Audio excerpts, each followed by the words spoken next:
Double jeu, bouillon de culture, apostrophe, le président de l'Académie, Goncourt est là. Bonjour Bernard Pivot. Bonjour. Au secours, les mots vous ont mangé, Bernard. On s'y attendait, ça devait arriver, ça y est, c'est fait. Oui, bah oui, les mots, ils sont présents dans notre vie. Regarde, qu'est-ce qu'on fait là? C'est vous qui avez commencé, vous avez lancé les premiers mots et hop, je suis le second à embrayer. Effectivement, les mots sont là dans notre vie sans arrêt, tous les jours, même les nuits, parce que les mots nous assaillent la nuit. Ils se glissent dans notre cerveau, ils se glissent sous la couette. Et donc, nous avons un rapport presque permanent avec les mots. Alors, on a l'impression, surtout les écrivains, que nous dirigeons les mots, que nous les maîtrisons. Mais en vérité, c'est pas vrai. C'est eux. C'est eux qui nous mangent, qui nous grignotent, qui nous absorbent. Et c'est ce combat avec les mots que je raconte dans ce livre. Pas toujours très sérieux. Et c'est un livre qui donne un spectacle sur scène. Vous montez enfin sur scène. Bernard Pivot, regardez. Je suis sûr que pendant les 9 mois de résidence dans le ventre de nos mères, nous avons enregistré des mots et même des phrases que nous pourrions restituer dès notre naissance si physiologiquement nous en étions capables. Mais il en est de nos premiers mois sur Terre comme des derniers. Le corps ne suit pas, le corps ne suit plus. Même Jésus dans la crèche n'a pas dit un seul mot. C'était pourtant le Fils de Dieu. Un potentiel intellectuel énorme, énorme. Bah, je crois qu'il n'a pas voulu effrayer ses parents. C'est incroyable, hein. Vous imaginez une histoire. C'est un écrivain qui parle. Oui, alors c'est un écrivain dont je raconte la vie depuis sa naissance et il regrette de ne pas avoir été le premier bébé à parler au monde jusqu'à sa fin, à sa comparution devant Dieu, où il est tellement ému qu'il parle un peu comme Patrick Modiano. Et Dieu, qui a un peu vieilli et qui aime beaucoup Modiano, qui a lu Modiano, le confond avec notre prix Nobel de littérature et le fait entrer au paradis, croyant faire entrer Modiano au paradis. Voilà, donc je raconte sa vie, de sa naissance jusqu'à son entrée. Oui, alors, bon, c'est l'enfant, on vient d'entendre un extrait. Entre-temps, il va passer apostrophe, il va avoir le Goncourt. Mais il y a cette terreur d'être mangé, dévoré par les mots qui lui sautent dessus. Ben, il s'en aperçoit sur le tard. Évidemment, il est comme tous les écrivains, il est très fier, très orgueilleux d'avoir cette maîtrise des mots. Parce que sans les mots, il n'écrirait pas leur livre, bien entendu. C'est une lapalissade. Mais il s'aperçoit au bout d'un certain temps qu'au fond, il est assez victime des mots. Il est le jouet des mots. Regardez un écrivain, quand il se met devant sa page blanche, alors il va écrire quelque chose à faire, il va traduire sa pensée ou sur l'ordinateur ou avec une plume. Et alors il y a des mots qui arrivent tout de suite. Il faut se méfier de ces mots-là. Il faut se méfier, ce ne sont pas toujours les bons mots. Souvent, les mots justes, les mots adéquats, ils sont derrière, ils sont enfouis derrière l'occiput, ou bien ils sont dans l'encrier, ou ils sont dans l'ordinateur. Ils sont malins, les mots, ils ont leur propre vie.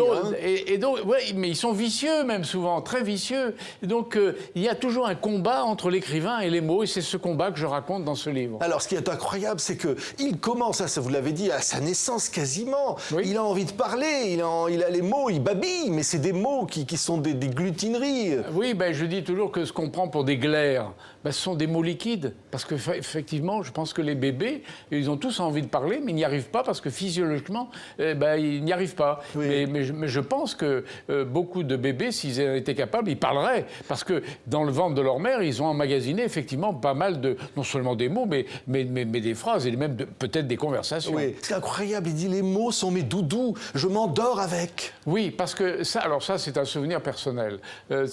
Parce que pendant la guerre, je n'avais qu'un seul livre à ma disposition avec les Fables de La Fontaine, c'était le Petit Larousse, une vieille édition Petit Larousse. Donc le premier livre que j'ai lu du début à la fin, c'est un dictionnaire. Et donc je suis devenu l'ami des mots. Et j'avais pas d'ours, j'avais pas de poupée, j'avais rien du tout, mais je me couchais le soir avec des mots. J'avais des mots doudous, alors notamment les mots rigolos, comme ceux qui redoublent, vous voyez, les voyelles, hurlu, berlu, ta, ratata, tous ces mots-là, whistiti.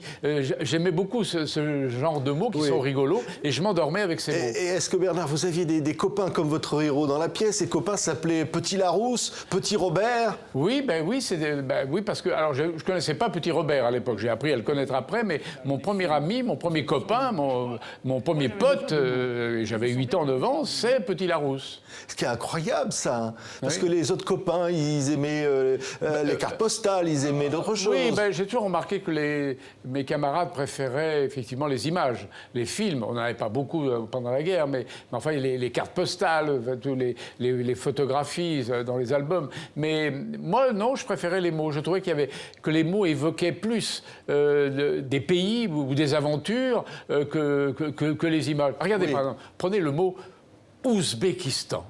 Tombez sur le mot Ouzbékistan. Vous dites, mais c'est quoi l'Ouzbékistan? Alors vous regardez, vous dites, c'est un pays peuplé d'Ouzbeks. Oh, les Ouzbeks, ça vous fait rêver. Et je trouve que le mot Ouzbékistan vous fait plus rêver que n'importe quelle image de ce pays. Et vous faites dire à votre héros que les dictionnaires sont les meilleures agences de voyage. Bah oui, les mots vous font voyager, les noms vous font voyager. Vous vous rendez compte, les noms, la puissance d'évocation des mots. Quand vous par exemple, des mots français comme la chaise Dieu, ou bien Saint-Amour, ou alors si vous prenez des mots étrangers comme les îles Galapagos, Tegucigalpa. Oui, hippopotame, vous prenez l'exemple. Alors ça, c'est autre chose, parce que mon écrivain, il vivait de ses droits d'auteur, et avant d'avoir le Goncourt, il gagnait chichement sa vie avec les droits d'auteur. Donc il est allé voir Madame Larousse pour lui demander une place dans le comité de rédaction du Petit Larousse. Et alors, il lui a fait passer un examen.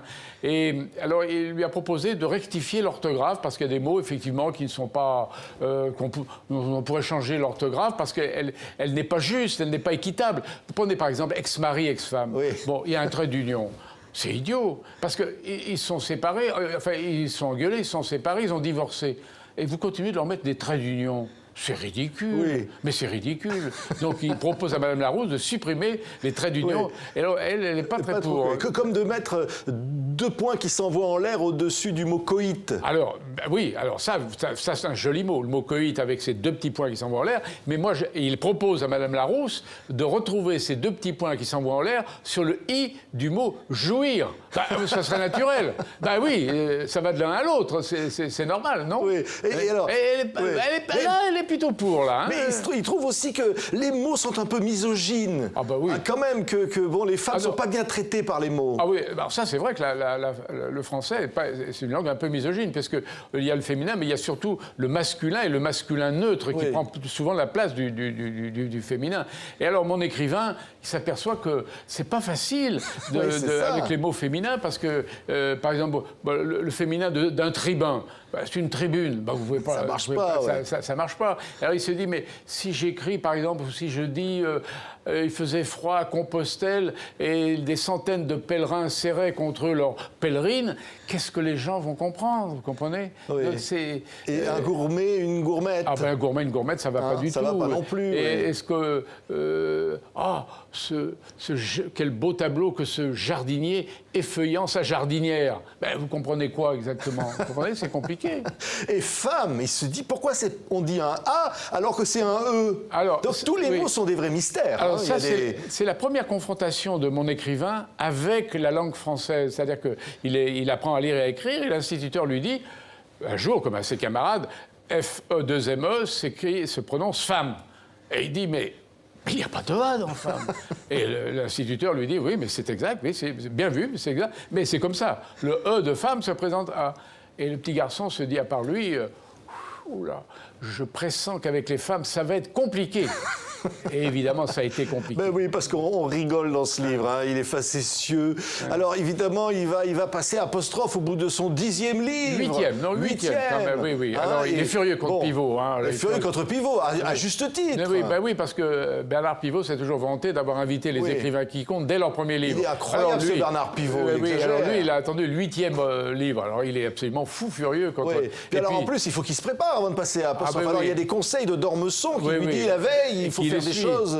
Mais surtout, son éditeur lui donne un mauvais conseil. Il lui dit, écoutez, s'il y a une polémique sur le plateau d'Apostrophe, vous n'entrez pas dedans, c'est mauvais pour la vente des livres. Or, il y a justement une polémique entre Dormesson et Roger Perfit. Donc, il n'intervient pas. Et puis, Pivot, à la fin d'Apostrophe, à 7 minutes de la fin, s'aperçoit de sa présence. Et on lui pose 3 ou 4 questions qu'il avait préparées, pensait-il, il avait préparé avec son éditeur, mais c'est pas du... Pivot lui a posé une des questions qu'il n'avait pas préparées du tout.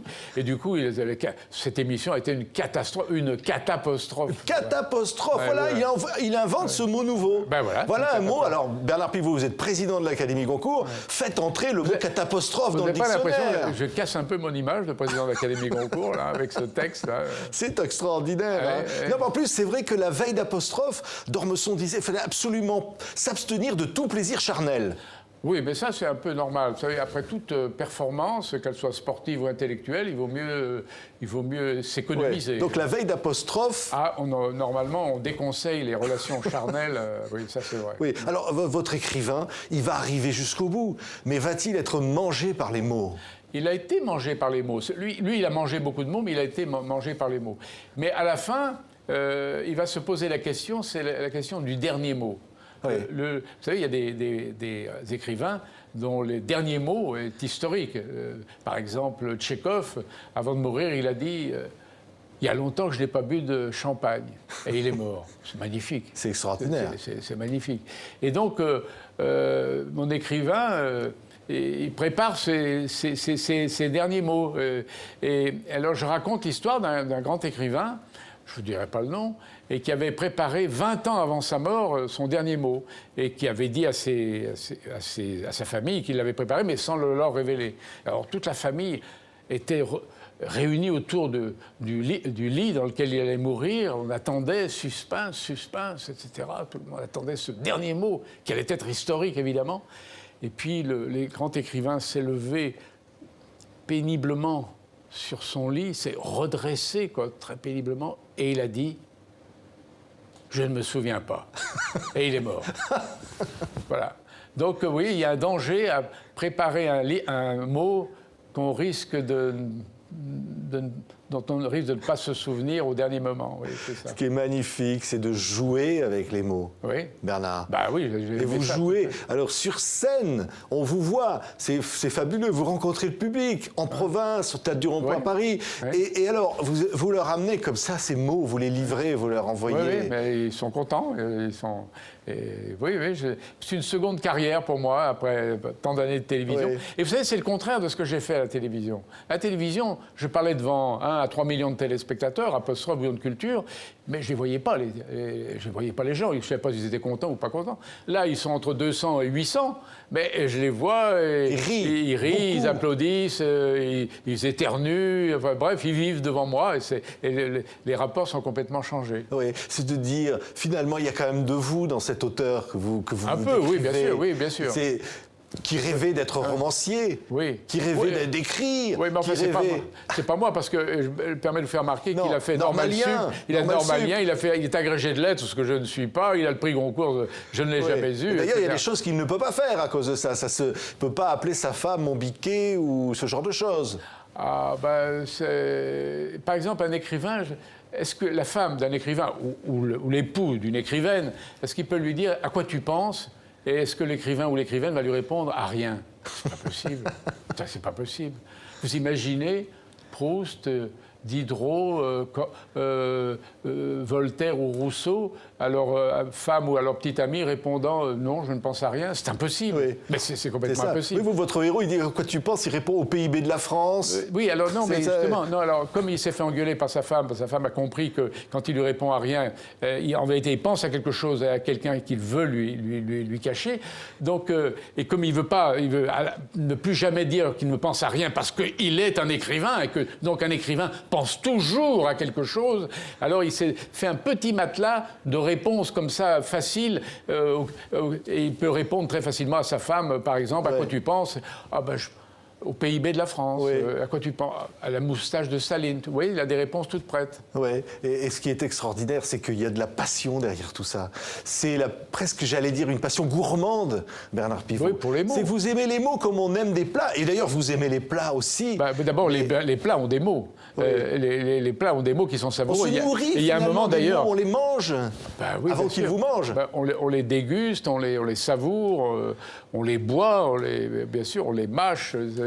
Non, mais d'ailleurs, vous avez remarqué que dans un moment, mon écrivain se dit que lorsqu'il est à table, il ne peut pas dire que ce plat est délicieux. Il faut qu'il invente quelque chose, parce que tout le monde autour de la table est capable de dire ce plat est bon ou ce plat est délicieux. C'est banal.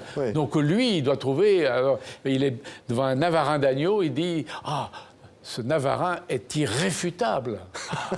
Ou bien ce Navarin d'agneau est anthologique. Ou encore mieux, ce Navarin d'agneau est bocusien. Ah, c'est pas mal. Pareil, il ne peut pas simplement dire à sa femme « je t'aime », c'est banal. Ben, alors ça, oui. Ça personnellement... C'est vrai quand même. Oui, mais ça, par exemple, quand j'étais jeune homme, je me disais, mais est-ce que les écrivains osent employer ce cliché je t'aime ou je vous aime pour déclarer leur flamme. Il me semblait que c'était impossible. Puis finalement, j'ai regardé dans la correspondance de Simone de Beauvoir, de Saint-Exupéry, de Camus, ils ont tous employé « je vous aime » ou « je vous aime ». Mais lui, mon jeune écrivain, le jour où il dit, pour la première fois, il a 17 ou 18 ans, il dit « Henriette, je t'aime ». Elle lui répond ben, « tu pourrais pas trouver une formule un peu plus originale ?» Et elle lui explique « écoute, toi, tu vas faire Cagne, Normal Sup, tu vas devenir écrivain ». Arrête d'employer déjà des phrases éculées. Oui, elle n'a pas tort, elle n'a pas tort. On peut toujours employer des mots, les mots nous font voyager, les mots nous aiment. Et parfois, il y a des écrivains qui reprennent toujours les mêmes expressions, nonobstant. Oui. Alors vous en parlez, c'est vrai, ça peut être drôle, attendu que... Oui, mais alors il y a des tics de langage. Vous avez connu, Bernard, des écrivains comme ça? Non, mais j'ai surtout lu, par exemple, Tintin et Milot. Dupont et Dupont répondent toujours, et moi-même, et je dirais même plus. Donc j'ai connu une femme qui effectivement disait nonobstant absolument toutes les phrases. Elle aurait pu dire quoique, cependant, dépit de, etc. Mais non, elle répondait, elle disait toujours nonobstant. On l'avait d'ailleurs surnommée la nonobstante.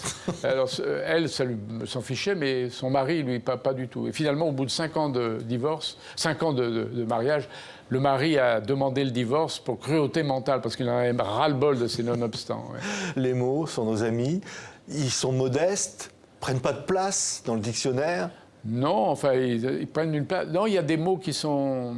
alors, les dictionnaires, moi je reviens toujours, parce que j'adore les dictionnaires, bien entendu, les dictionnaires sont des écoles de modestie et d'obéissance. Ben, prenez par exemple orgueil, vanité, ils ne s'étalent pas. Non, hop, ils sont comprimés. Anarchie, anarchisme, anarchiste, enfin tous les ils sont bien rangés, les anarchistes. Ils sont rangés les uns derrière les autres. Ils peuvent pas se montrer anarchiques, c'est pas possible. Donc vous voyez, il y a beaucoup de choses.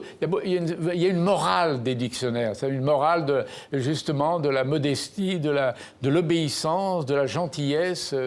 Non, c'est vraiment. Moi, j'ai toujours été un adorateur des dictionnaires et peut-être que le dernier jour de ma vie, je consulterai encore un dictionnaire. Merci Bernard Pivot. Au secours, les moments mangés chez Alary Éditions. Il y a un DVD à l'intérieur de ce livre. On vous y voit sur scène, heureux Bernard, avec tous vos copains dictionnaires sur scène. Oui, mes copains évidemment m'accompagnent sur scène, c'est normal. Merci Bernard Pivot d'avoir été notre invité. Merci. À bonne heure.